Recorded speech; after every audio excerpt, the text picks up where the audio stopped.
In this video, I'm going to be talking about Tiko drumming that we had a lesson on today. So at the start, we sort of had a little beat, getting back into the groove of Tiko drumming, and then we started on doing the melody. So the thing that we've been learning for the past 2 or 3 weeks, just going over that, remembering it, and then most of the people, apart from 4 people, were doing the melody, and then me, my friend Billy, Emily, and Natasha were doing a sort of bass rhythm which is called tractor. So in the video you can hear in the background me, Billy, Emily and Natasha all just carrying on and doing the tractor sort of bass underneath the melody.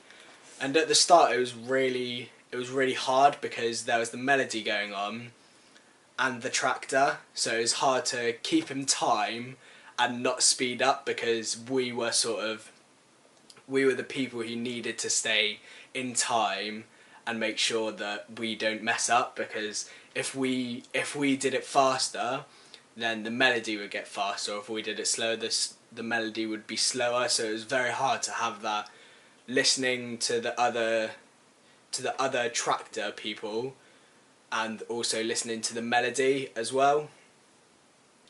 And then to throw it in the mix, we had the Bob the Builder. So that's also another sort of bass line sort of drumming rhythm, you can say, that is Bob the Builder, Bob the Builder. So that was also part of the mix as well. So we had the melody, the tractor bass line, and Bob the Builder.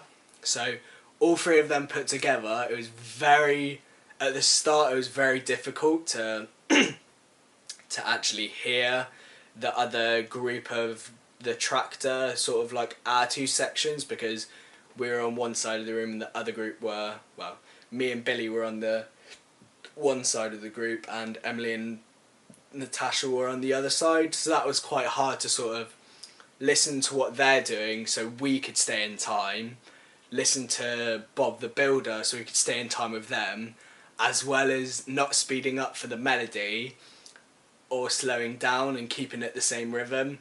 So after a couple of times it did get a lot easier, but for the first few it was very okay, this is the tune and this is how it goes. And it was very much listening to what you were doing and the melody, not listening to what other people were doing as well. So after we got over that sort of, okay, this is how it goes, that's how the melody goes with the tractor, it felt a lot better and free-flowing as such, so that we could do the tractor, the Bob the Builder, and the melody at the same time, but not just having to listen to yourself.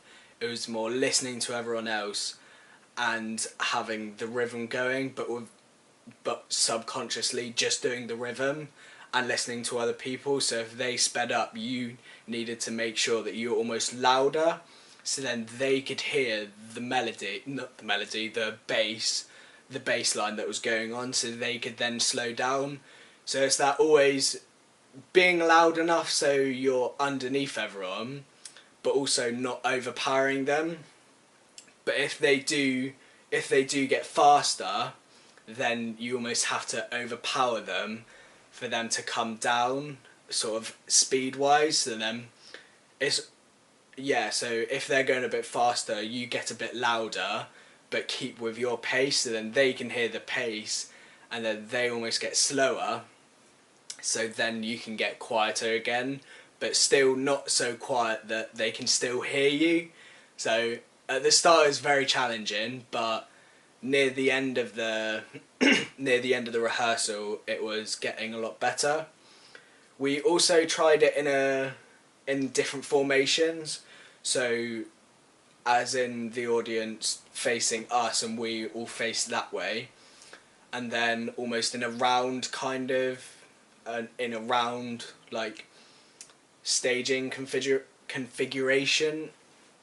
So as three lines facing out, and then the first line turning round and playing, then the second and the third at the same time. But we, as the tractors, had to turn as we were playing, which at the start was very confusing because you had to think of your feet as well as keep playing and then get there, and then have to like keep the pace, which at the start was very hard, but then it did get a lot easier.